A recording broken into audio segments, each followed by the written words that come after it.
Euh, Bonjour à tous. Et bien, de nouveau, bienvenue à l'Institut de l'Audition où je travaille. Donc, j'aimerais tout d'abord remercier aussi les organisateurs pour leur invitation pour présenter une partie de nos travaux. Euh, donc aujourd'hui, je suis chercheur de l'Institut Pasteur et je travaille depuis une vingtaine d'années sur les formes génétiques de surdité. Et seulement depuis 3-4 ans, je me suis intéressé entre le lien qui existait entre perte auditive et risque accru de développer une maladie neurodégénérative. Et c'est ainsi que je me suis intéressé au système vasculaire, au système sanguin de la partie auditive du cerveau. Et les premiers travaux que nous avons effectués montrent que ça pourrait être un des talons d'Achille qui pourrait expliquer ce lien. Alors tout d'abord, c'est un projet qui implique plusieurs équipes, qui implique mon équipe vraiment avec une collaboration très étroite avec Nicolas Régnier à l'Institut du cerveau et de la moelle épinière à Paris. Également, mon collègue Saïd Safidine, ici, qui travaille sur les thérapies géniques de l'audition, ainsi que François Mouton-Liger, qui fait aussi partie de l'IHU, Reconnect, qui travaille pour l'Université Paris-Cité avec Larry Boisière. Alors, surtout s'il y a un terme que j'utilise par mégarde que vous ne comprenez pas, n'hésitez pas à m'interrompre, il vaut mieux que je vous explique ce dont il s'agit plutôt que de ne pas comprendre. Alors revenons sur le problème de santé publique. Donc c'est cette étude qui a suivi, a essayé de caractériser tous les facteurs de risque des maladies neurodégénératives. Donc ça fait une vingtaine d'années que c'est mené et mis à jour régulièrement. Et donc dans cette étude, ce qu'on voit, c'est qu'il y a des facteurs de risque non réversibles, comme par exemple homme ou femme, l'âge, on ne peut rien y faire. Il y a des facteurs de risque, on ne pourra pas les soigner, on ne pourra pas les traiter ou les contrer. En revanche, en jaune, vous avez tout, et en bleu, les facteurs de risque potentiellement réversibles. Et comme on mentionnait les collègues de France Alzheimer, on peut avoir l'hypertension, l'obésité. Et ce qui avait surpris la communauté à l'époque, c'est que la perte auditive ici ressort comme premier facteur de risque potentiellement réversible.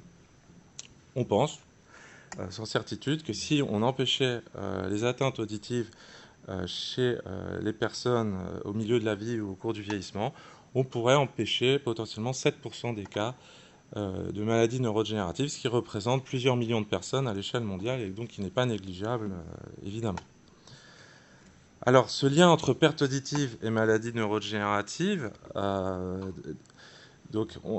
je reviens sur l'épidémiologie. En gros, on considère qu'une perte auditive légère au milieu de la vie va augmenter le risque de 1,5 fois 1,5. Surdité modérée, ça va être 2 fois, 3 fois. Et puis si vous développez une surdité sévère, ça va plutôt être 3 à 5 fois. Les causes de ce lien sont aujourd'hui inconnues ou très mal comprises. Il y a 3 hypothèses qui circulent dans la littérature. La première, c'est la surcharge cognitive. Donc, c'est l'idée que parce que vous allez entendre moins bien que la normale, vous allez faire un gros effort pour entendre et donc utiliser plus d'énergie pour écouter, et ça va se faire au détriment d'autres fonctions cognitives, et ça va être favoriser l'émergence de maladies neurodégénératives. Il y a une autre grande hypothèse, qui serait la cause commune. On pourrait prendre par exemple une mutation génétique qui toucherait le système auditif à un moment de la vie et qui, pour une raison indépendante, cette mutation génétique serait aussi délétère pour le cerveau et petit à petit favoriserait l'émergence d'une maladie neurodégénérative. Et enfin, il y a l'hypothèse en cascade, c'est l'idée que la perte auditive va créer une succession d'événements qui, in fine, va favoriser l'émergence d'une maladie neurodégénérative. Et donc, les quelques travaux que nous avons commencés sur cette thématique, et que je vais vous montrer aujourd'hui, sont plutôt dans le cadre de cette hypothèse en cascade. Mais évidemment, ça n'exclut pas du tout qu'il y a un mélange de ces 3 causes dans beaucoup de cas. Alors, pourquoi le système vasculaire? Alors, tout d'abord, d'un côté, les neurones ont des besoins importants en oxygène, en nutriments, et les défauts d'approvisionnement en sang dans le cerveau donc sont de toute évidence impliqués dans ce qu'on appelle la démence vasculaire, mais sont un accélérateur de tout type de maladies neurodégénératives. Puisque, pour faire simple, les maladies neurodégénératives souvent impliquent des protéines mal formées qui forment des plaques. Donc évidemment, si on diminue l'afflux sanguin, eh bien, on diminue les chances d'évacuer ces plaques ou ces protéines mal formées. Et donc, ça va être un accélérateur général des maladies neurodégénératives. Et d'un autre côté, le système auditif est également extrêmement vulnérable aux variations de glucose et d'oxygène. Pour donner un exemple, un tiers des bébés nés avec une hypoxie-ischémie à la naissance ont une perte auditive transitoire. Donc le système est vraiment sensible au manque le système auditif est vraiment sensible au manque d'oxygène. Donc on s'est dit que c'était un système potentiellement intéressant à étudier dans ce lien entre perte auditive et maladie neurodégénérative. Alors comment fait-on pour l'étudier? Donc c'est là où on s'est associé, moi, mon expertise dans les modèles animaux de différents types de surdité, et mon collègue Nicolas Régnier, qui a développé une technique qu'il a nommée iDisco 3D, donc rien à voir avec les sons compressés, hein. C'est un pas en avant dans les 15 dernières années. Il y a différents protocoles chimiques qui ont été développés et qui permettent de transpariser les échantillons biologiques. Et ce faisant, ces protocoles sont compatibles avec des marquages. On peut imaginer maintenant des gros volumes, comme par exemple un cerveau entier de souris avec une finesse qui n'était pas accessible auparavant. C'est-à-dire que les microscopes laser, vous voyez peut-être dans des reportages ou quotidiens, avant, permettaient de voir les 50 premiers microns du tissu. Vous ne pouvez pas rentrer dans le cerveau, voir ce qu'il y avait au milieu, etc. Là, à partir du moment où le tissu est transparisé, s'il y a quelque chose de marqué en son centre, le laser va accéder à cet endroit et prendre l'image. Il est transparent. J'aurais dû vous mettre un exemple, c'est-à-dire vraiment, par exemple, c'est des images connues dans le monde scientifique. On pose en guillemets un cerveau de souris sur une règle, on ne voit pas la graduation de la règle en dessous. Vous posez le cerveau rendu transparent, pour être correct en français, vous verrez la graduation de la règle en dessous, littéralement. Alors, il y a eu un autre progrès plutôt physique. En parallèle, il y a un nouveau type de microscope qui est sorti, qui s'appelle le microscope à feuillet de lumière. C'est-à-dire, au lieu d'envoyer un rayon laser point par point qui va scanner votre tissu transparent, ça va être littéralement une feuille laser qui va traverser le tissu. Et l'avantage de ça, c'est que ça va faire une acquisition beaucoup plus rapide et surtout qui va moins endommager le produit chimique que vous mettez pour voir la structure que vous étudiez. Parce que souvent, ce qu'on appelle les fluorophores ont une usure au laser, et donc plus vous faites des plans et vous imagez, vous, en guillemets, alors le terme anglais c'est bleacher, c'est vous tuez le marqueur en fait, et donc vous ne pouvez plus prendre l'image. Alors, ici vous avez quelques exemples, vous avez un insecte, je crois que ça c'est un embryon de serpent, un cerveau avec des neurones marqués, et ainsi de suite. Ça peut s'appliquer à différents organismes. Et voilà ce que ça donne pour le système vasculaire. Donc ça, c'est un cerveau entier de souris, une large vue en 3D. Donc on a rendu transparent le cerveau et on l'a marqué avec des anticorps qui reconnaissent le système sanguin que vous voyez ressortir à l'image. Et après avoir imagé tout le cerveau, voilà le genre de carte très précise qu'on peut reconstruire. Sur ces cartes, on a littéralement les 3 millions de capillaires qu'il y a dans un cerveau de souris. Et donc ensuite, on peut faire toutes les statistiques qu'on veut pour voir l'état du système vasculaire. Donc en utilisant ces nouvelles méthodes, voilà les premières questions qu'on s'est posées. Tout d'abord, quelles sont les spécificités vasculaires du système auditif? Est-ce que le système auditif a quelque chose de particulier dans son système vasculaire? En deuxième point, je vous montrerai quelques résultats. Quand on prend un modèle de souris sourde, qu'est-ce qui se passe avec son système vasculaire? Évidemment, il y a des déficits qui apparaissent que je vous montrerai. Et enfin, si on protège l'audition ou on a une façon de restaurer l'audition, est-ce que ces déficits sont réversibles? Alors, première question, est-ce qu'il y a des particularités avec le système auditif? Oui, c'était la première surprise et c'est ce qui nous a entraînés avec mon collègue dans ce projet.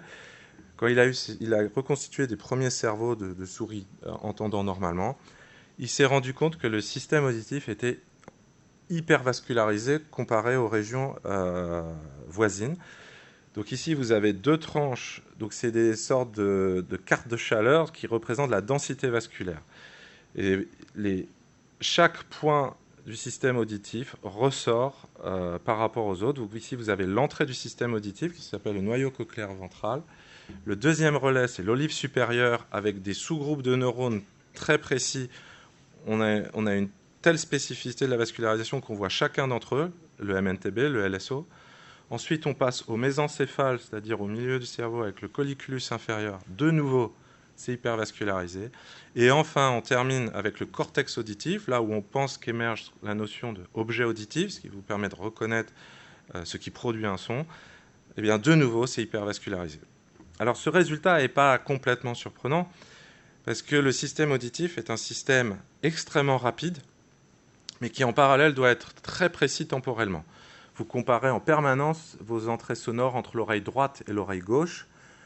Ça se fait à la microseconde près. Donc le système auditif doit maintenir cette information temporelle très précise. Et qui dit rapidité et précision dit besoin d'énergie, donc besoin de vascularisation. Alors comment on a fait ensuite pour étudier les conséquences de la surdité? Est-ce que cette hypervascularisation disparaît? Est-ce qu'elle est touchée? Donc on utilise des souris mutantes appelées OTOF-, qui sont des souris dans lesquelles on a inactivé un gène qui s'appelle l'autoferline. Donc vous avez dans notre oreille des cellules sensorielles ici qui ont une antenne mécanique à leur sommet qui permet de capter les sons. Et lorsque ces cellules sont excitées par un son, il y a tout de suite à la base de ces cellules les neurones du nerf auditif qui sont connectés et qui vont transmettre l'information vers le cerveau. Si on zoome sur une de ces connexions entre la cellule sensorielle et le neurone, on a ce qu'on appelle une machinerie d'exocytose de la synapse. Et donc, pour transmettre l'information, il faut que ces vésicules, ici en rouge ou en bleu, fusionnent à la membrane pour transmettre des neurotransmetteurs, donc des éléments chimiques, qui vont exciter le neurone. Et donc chez cette souris OTOF-, il y a, si on fait encore un zoom sur cette vésicule, cette protéine autoferline est là et doit détecter la présence de calcium pour déclencher la fusion. Eh bien, si vous enlevez la protéine autoferline, eh bien, vous empêchez la fusion de vésicules et donc vous empêchez tout court l'audition. C'est comme si vous appuyiez sur un interrupteur, le nerf auditif reste silencieux. Et les gens porteurs de mutations dans ce gène ont donc une surdité dite congénitale, c'est-à-dire dès la naissance, ils sont sourds profonds et n'entendent pas. Donc ces souris sont sourds profonds dès la naissance. Alors qu'avons-nous vu? Donc ici vous avez le résultat à gauche, différentes régions auditives des souris entendantes, et à droite de la souris sourde porteuse de ces mutations autoferlines. Le résultat le plus important se voit au niveau du premier relais à l'entrée du cerveau, qu'on appelle le noyau cochléaire ici. Vous voyez ici un noyau cochléaire, sa vascularisation en 3D normale. À l'œil, sans analyse à l'œil, vous voyez que la densité a considérablement baissé. Et ça, c'est déjà à l'âge de 1 mois chez la souris. Donc juste pour que vous ayez quelques repères, la souris entend autour de 12 jours de vie. Elle va, à 30 jours, son système auditif est à peu près développé, mais c'est une jeune adolescente puisqu'elle va pouvoir se reproduire qu'à partir d'environ 40 à 50 jours. Donc c'est quand même déjà très jeune. La surdité profonde a des conséquences sur la vascularisation dès le premier auditif. Et on a regardé aux différents relais, et systématiquement, donc ici vous avez la carte de significativité, c'est-à-dire un peu la différence, est-ce qu'il y a quelque chose de visible de différent? Donc si c'est bleu, c'est qu'il y a une baisse de vascularisation. Et vous voyez qu'à chaque niveau, on voit déjà à l'âge de 1 mois chez la souris, donc ça c'est le colliculus dans le mésencéphale, vous voyez cette baisse. Jusqu'au cortex auditif. Et donc maintenant, à partir de maintenant, vous allez voir dans la présentation, en gros toujours 3 images. À gauche, l'image brute de la souris entendante, au centre, l'image brute de la souris sourde, et à droite, cette fameuse carte de significativité, pour faire simple, la différence. En rouge, ce sera maintenant systématiquement une baisse, et en vert, une augmentation. Et donc vous voyez aussi qu'au niveau du cortex auditif, à l'âge de 2 mois, on voit cette baisse significative de la vascularisation dans le cortex auditif, donc les zones auditives du cerveau. Alors cette méthodologie, mon collègue a même poussé plus loin les analyses. Ce n'est pas très informatif ici, mais il peut même analyser l'orientation des vaisseaux sanguins. oui, nous avons une baisse, mais est-ce que c'est ceux qui sont plutôt parallèles à la surface du cerveau ou ceux qui sont perpendiculaires? Ce graphique, ce qu'il vous dit, c'est qu'on voit la baisse ici, mais qu'il n'y a pas de changement d'orientation, par exemple. Donc on peut aller vraiment dans les détails de l'analyse. Alors évidemment, on a voulu savoir qu'est-ce qui se passe au cours du vieillissement. Parce que 1 mois, 2 mois, c'est encore jeune chez la souris. Donc de nouveau ici, vous avez la souris entendante, au milieu la souris brute sourde, et à droite, la différence.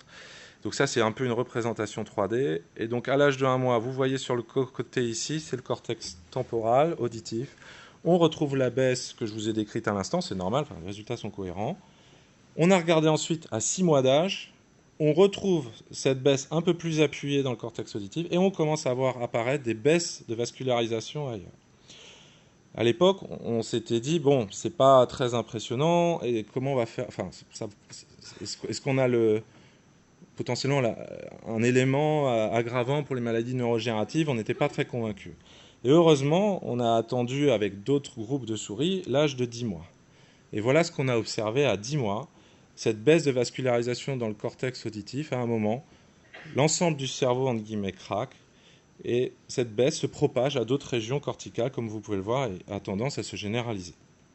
Alors on a pu reproduire ce résultat sur 2 cohortes indépendantes âgées de 10 mois en utilisant ce modèle. Évidemment, certaines personnes pourraient dire, mais comment êtes-vous sûr que c'est lié à la surdité? Et comment êtes-vous sûr que ce n'est pas peut-être l'autoferline qui a un autre rôle dans le cerveau? Donc, on a pris un autre modèle de surdité congénitale, myosine 7A, qui donne des surdités congénitales profondes aussi à la naissance. Donc c'est une protéine qui n'a rien à voir, qui affecte la touffe ciliaire ici, qui est l'antenne mécanique des détections des sons. Elle n'a aucun rôle dans la synapse. Et en fait, elle détruit l'antenne mécanique. Quand l'absence de myosine 7A détruit l'antenne mécanique. Donc la souris est sourde profonde aussi. Et de nouveau, à l'âge de 10 mois, on a vu évidemment des déficits dans les zones temporales auditives, mais également qui s'étaient propagés au reste du cerveau. Alors, pour être un peu plus positif, on s'est posé la dernière question. Est-ce que, parce qu'aujourd'hui, on suppose que maintenir l'audition protège, mais on n'en a pas la preuve. Et donc, heureusement, un peu sans preuve, tous les audiologistes, tous les médecins disent il faut vous appareiller, maintenir votre audition au maximum quand c'est possible, pour prévenir toutes sortes de risques, incluant de ce type-là. Donc on a fait le test suivant. On avait choisi à l'époque l'autoferline parce que justement nos collègues Saïd Safidine et son équipe avaient développé une thérapie génique pour l'autoferline. Et donc vous avez un exemple de cette thérapie génique ici, de son effet. Ici vous avez des potentiels évoqués auditifs, c'est-à-dire l'activité neuronale qu'on peut mesurer en envoyant des sons à l'oreille. Donc ici on envoie des sons basse intensité, 21 décibels jusqu'à 86 décibels. Vous voyez que le signal neuronal est de plus en plus visible et prégnant. Évidemment, chez la souris sourde profonde, autoferline, KO, enfin knockout, moins, il n'y a aucun signal puisqu'elle est sourde profonde. Mais chez des souris traitées, on voit le signal neuronal réémerger. Donc, c'est bien réversible, cette surdité. Donc, on s'est posé la question, chez ces souris traitées, est-ce qu'on va protéger, améliorer le système vasculaire? Donc, le protocole était le suivant. On avait des souris à P0. On a attendu qu'elles aient environ 17-20 jours, parce que c'est un des derniers âges, en tout cas entre nos mains, où la thérapie marchait très bien à l'époque. Donc ça correspond à une souris qui a à peu près son système auditif mature, mais pour rappel, elle va se reproduire qu'à 40 jours, donc elle est encore très jeune. Même si on fait la thérapie autour de P17, P20, il faut quand même attendre un minimum de 10 jours pour que l'audition revienne de manière effective chez la souris. Et donc c'est autour de l'âge de 1 mois qu'on peut dire que la souris retrouve une expérience auditive. Et ensuite, on a laissé ces souris vieillir 3 mois pour que le son fasse travailler le cerveau auditif, voir si la vascularisation se remettait, etc. Alors qu'avons-nous vu? Donc ça c'est un résumé. Donc de nouveau, donc on avait, comme toute manip, on cherche toujours le meilleur contrôle, la meilleure comparaison. Le problème ici, c'est qu'on injecte un vecteur viral, donc qui peut influencer le résultat. Donc on a choisi comme contrôle d'augmenter nos quantités de souris injectées par le vecteur viral. Il y a malheureusement des échecs et heureusement des succès. Et donc dans notre cohorte, on a fait 2 groupes de souris, celles pour lesquelles la thérapie avait très bien marché, qu'on appelle traité, et un groupe où la thérapie, ce jour-là, n'avait pas marché. Et donc, ils ont eu la thérapie, mais la surdité n'a pas été corrigée. Et on a comparé, au bout de 3 mois, le système vasculaire.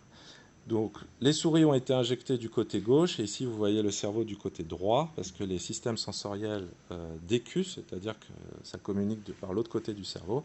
Et vous voyez ici que c'est en vert, donc il y a eu un maintien de la vascularisation dans le cortex auditif, ce qui est une victoire. Donc ces souris ont été sourdes pendant 1 mois. À l'âge de 1 mois, elles commençaient à avoir des déficits, mais on ne les a pas laissées s'empirer. Eh bien, elles ont été protégées pour la suite du vieillissement. Sur ce plan, vous avez une vision globale du cerveau écrasé comme un planisphère.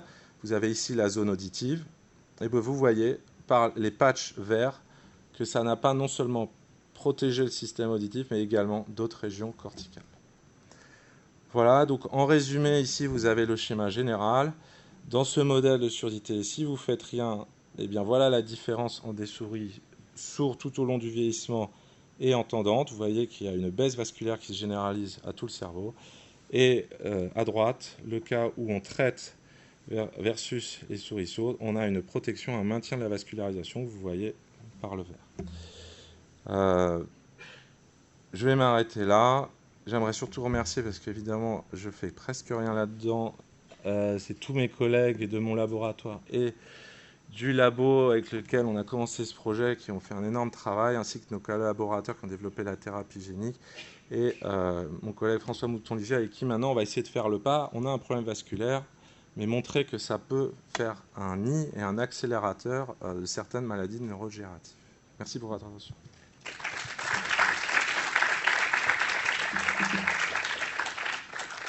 Merci beaucoup. On a un temps pour des questions. Une de questions.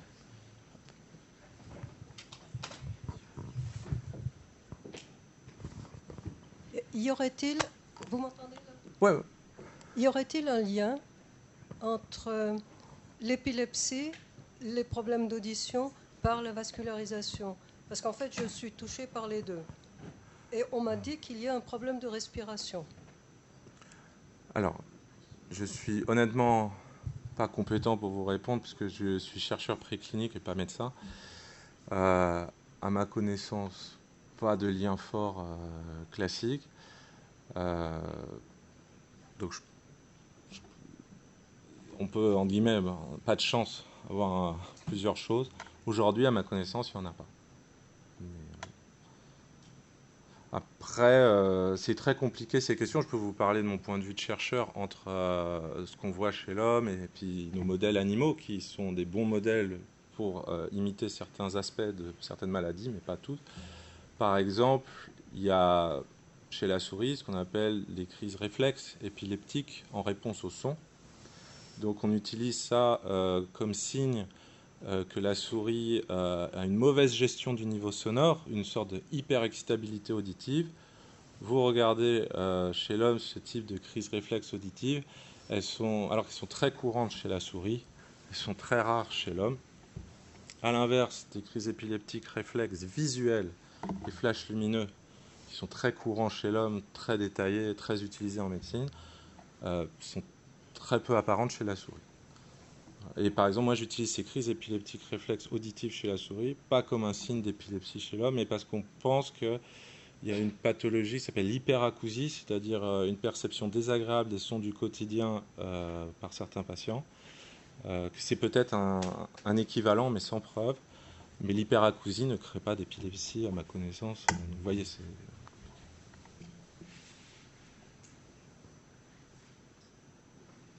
Oui, bonjour, merci beaucoup. Vous m'entendez bien ?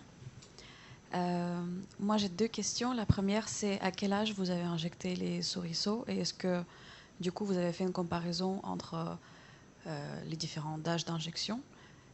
Alors, à l'époque, on était par les outils limité jusqu'à 20 jours après la naissance de la souris. Donc on peut considérer que le système auditif périphérique, c'est-à-dire vraiment l'organe sensoriel est mature. On voulait aller aussi loin que possible parce qu'on savait qu'à 25 jours, 30 jours, on voit les premiers problèmes vasculaires chez la souris. Donc on voulait avoir un point de départ où il y a un problème vasculaire. Donc on a réussi à atteindre cet âge. Malheureusement, avec ce modèle, on ne pouvait pas tester si je faisais une thérapie à 3-4 mois, est-ce que j'arriverais à arrêter la propagation que je vous ai mis, ou voire à réverser. On a développé entre-temps d'autres types d'approches pour faire ces manips, mais elles n'ont pas encore été faites, donc je n'ai pas la réponse. Voilà. Merci. Ma question était surtout par rapport à l'âge d'injection de la thérapie génique. Parce que... Chez la souris, parce que je vous l'ai dit, autour de 20 jours. Autant On ne peut pas aller au-delà. Enfin, on peut maintenant, mais à l'époque, on ne pouvait pas de manière efficace. Parce qu'après, c'est le problème. Quand vous faites une manip, vous voulez être sûr de votre système. Donc jusqu'à 20 jours, on était sûr que voilà, on soignait bien, de manière équivalente entre les souris, que c'était homogène, et donc on pouvait vraiment bien comparer. Et après, c'était plus difficile de le faire arracher. De manière reproductible, etc. Et maintenant, ça marche, mais on ne l'a pas refaite la manip parce que vous voyez, les temps sont longs. Et comme je vous ai dit, j'ai un nouvel outil qui me permettra de tester à tous les âges, mais les manips n'ont pas été encore faites.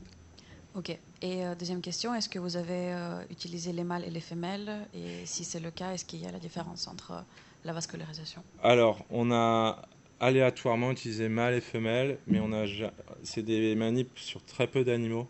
Donc on ne serait pas capable de rendre significatif en prenant que les mâles ou les femelles, mais on mélange systématiquement pour voir si nos effets sont mixtes. Parce que à ma connaissance, il n'y a pas de raison, par rapport à l'audition du moins, qu'il y ait un changement.